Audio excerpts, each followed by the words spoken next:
So I guess I would state that I run a direct-to-consumer subscription-based pet food startup. Very much as a startup. We launched about 2 years ago, but it's gone very well in Hong Kong, and we're now expanding to Singapore. So it's always quite a funny conversation, as my career's changed quite significantly. 3 years ago, I was working in real estate, or even 2 years ago. But I feel like I always wanted to start my own thing, and therefore managed to launch this startup just two and a half years ago. And now running that. So it kind of makes me pretty proud, to be honest, to be able to say that now I'm a founder of a startup. I would try and keep it less cheesy, though, if I was telling someone at a party or elsewhere. I often find myself telling people I work for a dog food business, but if they're friends, then I'll say I'm a founder. Yeah, I asked that question because, like, for me in China and in Hong Kong, it's easy to say, like, I run a import-export business. But then when I'm outside of China, it's always a situation where people are like, okay, what is that? Are you a drug dealer? Like, what's going on? Like, so yeah, it's an interesting way to explain things. But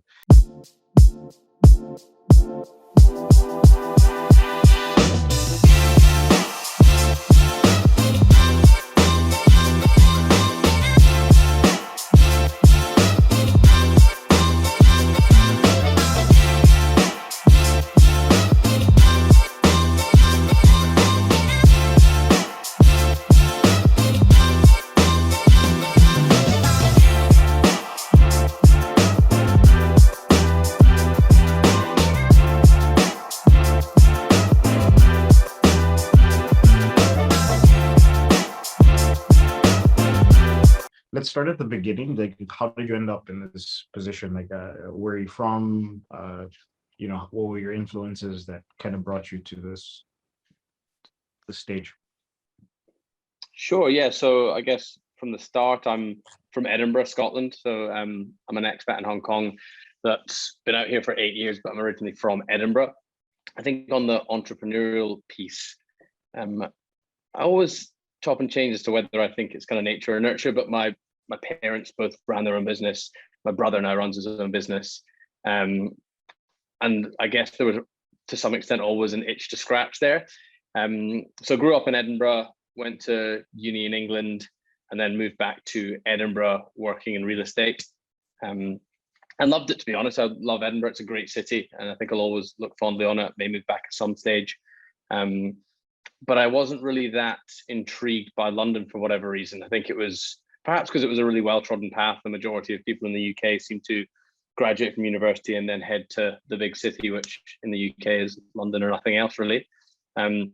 So rather than following that path, I kind of looked at other options and managed to somehow find a job. Some poor person was willing to employ me in Hong Kong. And that offered me a plane ticket out here, and then kind of haven't looked back. Then the last kind of 8 years of being in Hong Kong were mainly taken up working in real estate and real estate finance. So working for a small real estate fund, and then prior to that, some real estate sales roles. But I think probably back to that point of having that itch to scratch, I knew at some stage I was going to want to launch something of my own. Real estate was quite an intimidating space, I think. And so I like along that path, I started to think of how I could get myself in more real estate finance roles, and also how perhaps I could upskill myself to be more suited to start my own thing. So I did a part-time MBA, must be about 2-3 years ago now, it finished, which the education piece on, I think, was definitely useful. But I think probably more so than perhaps the education piece was the fact that it gave me the realization that, if there's something you really want to do, you can create time. There are always hours in the day if you really are passionate about something. In the case of the MBA, I paid for it, so maybe that was the passion. But it really sort of enabled me to think that if I wanted to start a business, I don't have to simply hang up the boots in terms of the day job and immediately jump headfirst in. And that kind of culminated with the MBA finishing and me beginning to ideate different ideas of startups that I would consider. And sort of began to just put pen to paper and get closer and closer to an idea of launch. So yeah, it's kind of been a bit of a strange one from living in Edinburgh to now being in Hong Kong for a decent stint of time and working in real estate. But I kind of feel like to some extent, I always kind of knew I would end up doing something of this ilk. I feel like I'm relatively well-rounded skill set wise and not particularly incredible at one specific thing. So the e-com direct to consumer space kind of has that ability to require a wide set of skills. And that's kind of, I feel like I've landed on my feet now that I'm here. But it was a bit of a strange journey to get here. Alan, did you want to add anything to that? No, I suppose what the one kind of question that comes to my head at the moment is, how did you land on the pet food business, and what was the kind of process to get to that? Was it a love for pet food and dogs, or is it like, was it the idea of you wanted a subscription model business? Like, where did the kind of the spark come for Buddy Bites? Yeah, so it's a good question. So the love for dogs is certainly there, but I think my co-founder Chris perhaps brings that element to the business, or certainly at the start brought that element to the business more so than I did myself. Super entwined in the dog shelter community, Chris, and had a lot of friends within that community, which was a big benefit and still continues to be a big benefit. The way I actually ideated the premise of direct-to-consumer dog food is probably closer to what you were saying there, Alan, is that it was more from a business angle. So I actually really had like a framework. I don't know where I read it, but a framework of like writing down current trends in business. So at the moment, you might say like DeFi or direct to consumer or e-com. And then alongside that, another column of like verbs or things you may do. So buying the groceries, buying your dog food, exercising. And spent a bit of time like pairing where current trends might fit alongside day-to-day activities or consumer activities. And at that point, I began to get a little bit obsessed with direct-to-consumer. I think, much like yourself, Alan, I much like right now, it's funny to be on the other side of the lens. I got a bit obsessed with podcasts and startup podcasts, like How I Built This, Secret Leaders, and hearing about all these cool brands in the US and the UK. Which a big focus on was a lot of D2C brands like Dollar Shave Club, Harry's, Casper, kind of disrupting industries by offering a much better consumer experience than perhaps shopping may provide. And at that stage, I kind of I was being a typical miserable Scot and thinking how terrible the shopping experience is in Hong Kong. This might, again, allude back to the real estate background in terms of how expensive real estate is in Hong Kong. And therefore, the quality of shopping experience you get is pretty low. If you go into a supermarket, if you can call them that, the aisles are tiny. The selection of product in there is small, and therefore, I really suddenly began to think that this direct-to-consumer model in such a dense place as Hong Kong would work. And then it became a matter of, right, if that business model works, what's the right product? And I was looking at a number of different things.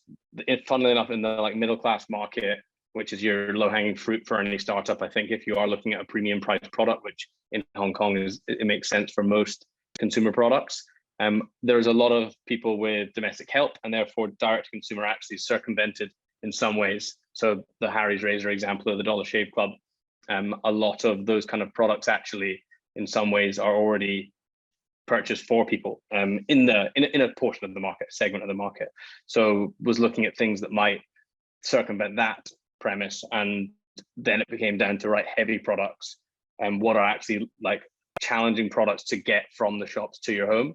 And around that time, I went to Chris, my co-founder's house out in Clearwater Bay, which is kind of the suburbs of Hong Kong, and he had like 25 kilos of dog food in the corner of his house for his 2 dogs. And immediately over a beer, I started asking him about his dog food, which immediately sort of weirded him out initially. But then he quickly got why I was asking the questions. And we began to sort of really think maybe this could work, because it was very convoluted the way that he currently purchased his dog food. So we just began to say, like, right, let's allocate some time, let's have a bit of fun with this, research the market. And immediately when researching the market, there was a lot of kind of the core red flags of traditional industry that we felt we could disrupt. So it's heavily monopolized, it's all sold through shops and vets, The quality of the product really isn't that superb in a lot of channels. There's not much marketing through socials, not much digital marketing. And then on the flip side of that, there were 2 or 3 challenger brands in the US and the UK having great success. So it was at that stage we were thinking, right, this could be a good opportunity. And that kind of collided with February 2020, which suddenly we felt was a perfect time to launch an e-com business. So we thought, why not? And that kind of circles back to the idea of, we were both working at the time, but we felt we were passionate about this. So we allocated a lot of time to trying to get it off the ground as quickly as possible, and managed to do so in about sort of 6 to 7 months. So yeah, it was kind of a different angle from going back to the PR angle. Is Chris is a massive dog lover, as am I. But in actuality, there was a bit of logic behind the ideation of the idea. Got to be careful how you say dog lover, right? You don't coming off too dog this. You picked up a point there about different brands in the UK and in the US doing well in a similar industry. So how much, I mean, to me, that's what makes sense when I'm trying to look and come up with new e-com ideas, right? I'd look at the market that you're looking to launch into, and is anyone else doing it around the world and what they're doing well. Was that a big, I suppose, thumbs up then in the area of Hong Kong, because no one else is doing it in Hong Kong? That's right, you were first to market with this type of business, and then you can look in other markets like the UK and the US and see that there's proven success behind the model. So like, kind of, I suppose, being first to market must have been a huge advantage to you guys in Hong Kong and potentially the rest of Asia as well. For sure. Like, I think we're the first and only movers really in the dry space in Hong Kong, and first movers in Singapore now that we've launched there. Sorry, in the dry space, as in the dry dog food. Dry dog food, yeah. So okay. There's a couple of small players and a slightly different offering in Singapore, but nonetheless, in terms of what the majority of the market is, which is dry food, we're the first movers in Hong Kong and the first in Singapore. And yeah, I think you're absolutely right. I think seeing challenger brands, I think there's a situation specificity to this. Seeing challenger brands succeed in other locations, if the market is a large market, becomes attractive. So in the case of dog food is a huge market, particularly in the US and Europe, but nonetheless globally. And it is heavily monopolized by like massive multinationals. Chris and I were discussing the other day, like the kind of, when we see challenger brands similar to us, we're not really intimidated. Like, it's kind of the way we mentioned it the other day, saying like Henry Ford and Mercedes were not in competition with each other. They were in competition with the horse.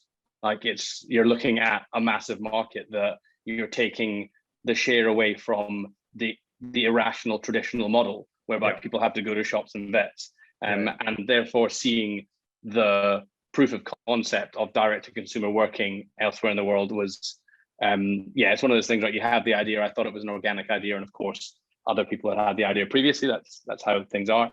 Very rarely is a genuinely organic idea come up. But again, I think we've discussed this previously. There's a lot of opportunities for businesses in the West to be replicated over here, and vice versa. I think whilst cultural differences often get in the way of these things happening, if it is genuinely solving a problem or creating a more convenient solution, likelihood is that will succeed regardless of where it is and regardless of what the culture is. And yeah, we're seeing a good example of that with kind of D2C beginning to succeed in Singapore and Hong Kong.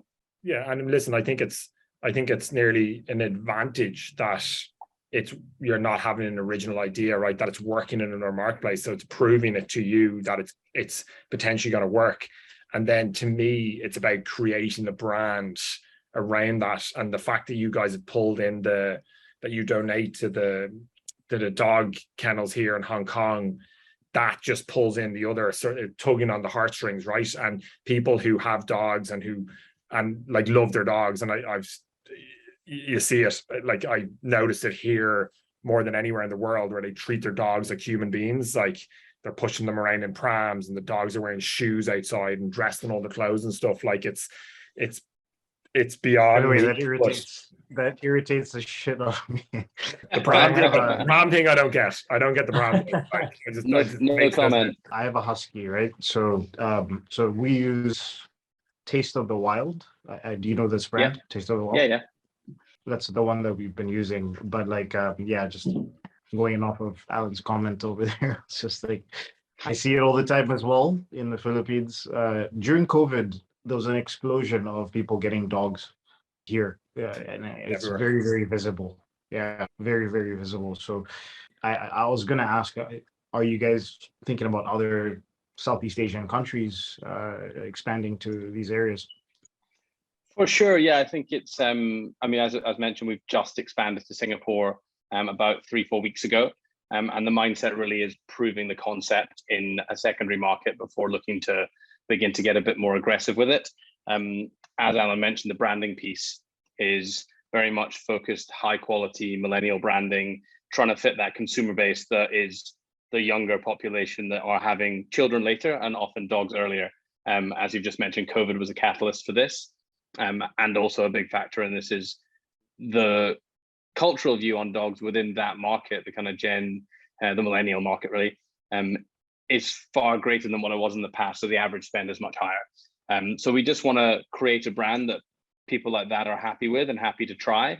And we know the product's good enough that the subscription piece, our retention looks good. So seeing the brand be accepted in another market, I think will give us enough confidence to look elsewhere. One thing Alan mentioned there was for every 2 kilograms we donate, for every 2 kilograms we sell, we donate one to shelters in Hong Kong.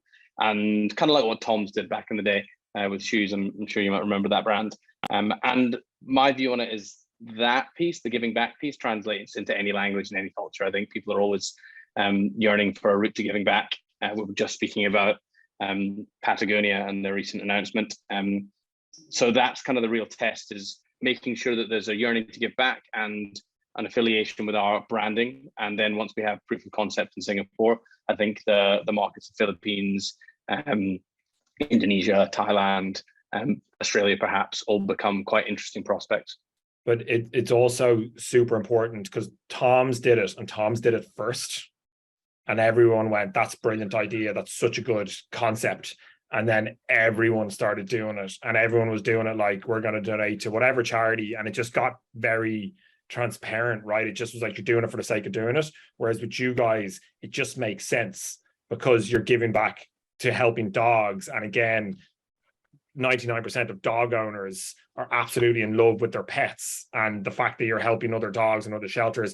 And I think probably even more so in Hong Kong, because the amount of rescue dogs, I don't know what that's like everywhere else in the world, but Hong Kong, it seems to be a massive thing.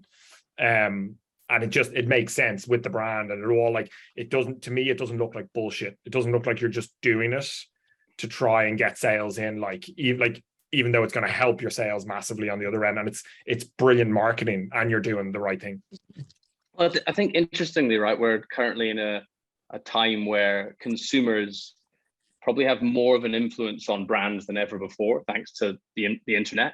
And I guess the easiest example of this is sustainability, and the fact that all brands now have so much pressure on them to be sustainable because consumers are vocal about it, and they therefore will purchase a brand because it's sustainable over a brand that is not, even if the price sensitivity loses track a little bit there. And I think there is a lot of greenwashing because of that in the case of the sustainability space. And like you say, if there is a way to be transparent about it, that will always result in a better response. And in our case, there is a tangible amount for every 2 kilograms you buy, you donate one. You can see photos of us donating. You can see the shelters discussing it. So yeah, it's something that we were always going to do from the start. It was just a matter of what the metric or what the way we would donate would be. And we're super happy that we've gone with that very tangible way of doing it, because it just means people can see through any of the bullshit that you sometimes get of. I mean, the most common one right now is like X% of profits. Most startups aren't in profit for the first 3-4 years, right? So like, as much as they'll claim that they're a donating brand, like they're not donating anything. But I believe more and more people are seeing through that now. And as I said, the consumers being vocal online about these kind of things puts pressure on brands, which is great because it does mean genuine change will happen. I had a question based off you mentioned the rescue dogs, right? In Hong Kong, what is the cause of, if you know, what is the cause of so many rescue dogs in Hong Kong? when I was there, I didn't really see too many stray dogs and stuff like that. So like, just curious about that. So there's a very good infrastructure of shelters that are run pretty well. The SPCA is a huge institution that a lot of people will know, but there's more locally focused shelters that are operated very well. Hong Kong Dog Rescue, Catherine's Puppies.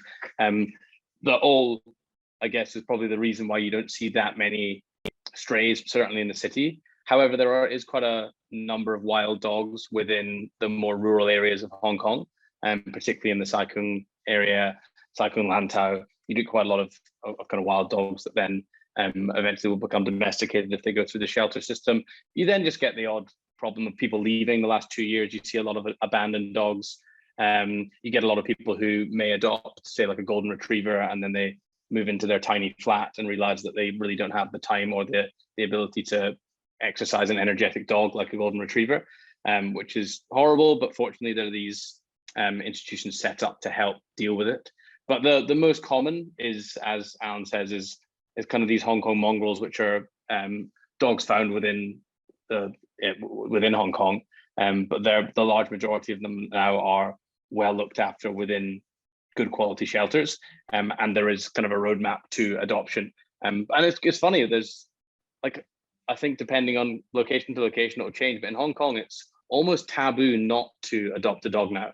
So in the past, where I think like there would be a particular type of dog for a particular type of person, now it's seen very front and center as a benefit, as a goodwill thing if you do adopt a dog from one of these many shelters, which again I think is a great thing, of probably a little bit of, in some ways, peer pressure through the internet influencing people's decisions, but in a good way.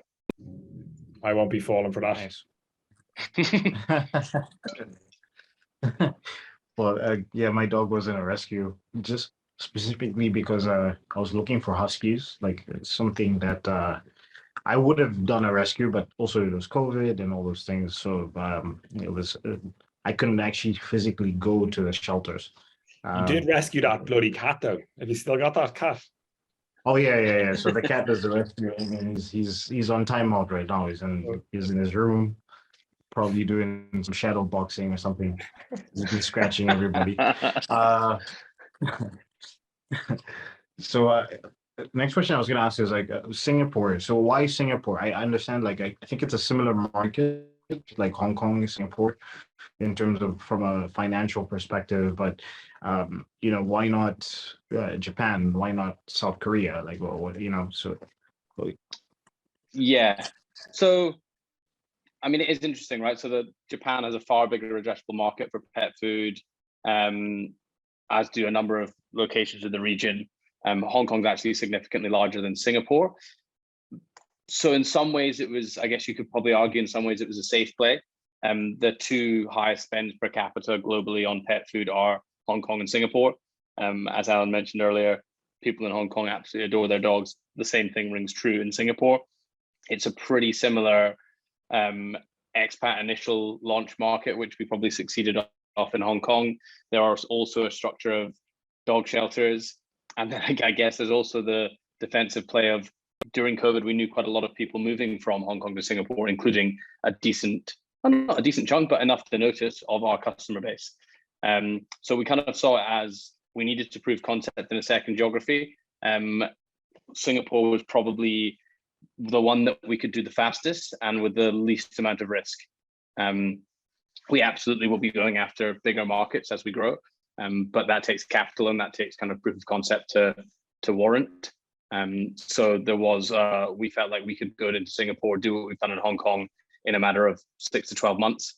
And that immediately means, I think it shows proof that we are able to launch again. It's not, I guess in some ways you can say it wasn't just fluke, right? It wasn't just we had an idea and it went well in Hong Kong. It's the ability to replicate it in another market. And then so I think that probably would have been easier to do with our skill set and our background with launching it in Hong Kong than it would be, for example, in Japan. Languages in that particular example would be a significant factor. I was going to say there as well, Singapore and Hong Kong are very, very similar, and the English side of things as well. You're not going to have to dive into translating all your copy And then the fact that you've got Chris on the ground over there now as well is a big benefit. But it as someone who's launched and failed with an e-com brand, it's smaller is always the way to go, right? Like go into one market, concentrate in that market until it's working, and then shift across. And if you're going to be looking in a year's time to raise more money, I'm not sure if it was just me, but I didn't hear the last like 5 to 10 seconds after you said that similar markets and then copy, and you cut off for a second. Yeah, just saying like the similar markets in terms of the English speaking, and then Ryan's business partners moved to Singapore as well. So that transition will be having someone on the ground and pushing things on the ground will be a lot better. But if you guys are successful, which no doubt you will be in Singapore, and are raising more money down the line to go at a bigger market like Japan, where you'll need different marketing and different translation and all that, being able to show them 2 successful countries, it's going to be a lot easier to get people to get out the checkbook and put that money forward when you're showing them the figures that are all that nice green arrow all going up, right? Absolutely. I think that's it, right? It's if you're able to do it in a couple of markets, and then you can go out and say, we're continuing to grow in these markets, but now we're going after a bigger pie. Then yeah, I think at that stage investors get pretty excited. It's the one kind of downside of Hong Kong particularly, is that the address, like as much as it's a very affluent big city, it's still only a city. So if you look at the US or Europe, whether it be dog food or any other common e-commerce, FMCG, it's not a massive market. In the case of dog food, it's relatively large, but it's not enormous. So yeah, it's proving concept before going after one of these larger markets, and was continuing to make sure Hong Kong and Singapore are operating well. What would be what's the next kind of step in terms of product then for Buddy Bites? Is this more a case of your SKUs are going to relatively stay the same and not have a huge amount, and you're just moving into different markets where that's where the growth is coming? Or is there going to be add-ons in terms of like wet food, or I know you do a bit of product with the bowls and things like that, but is it really the growth is going to come from moving into different markets and just selling more of the same stuff? Or do you think you're going to need to expand ranges? So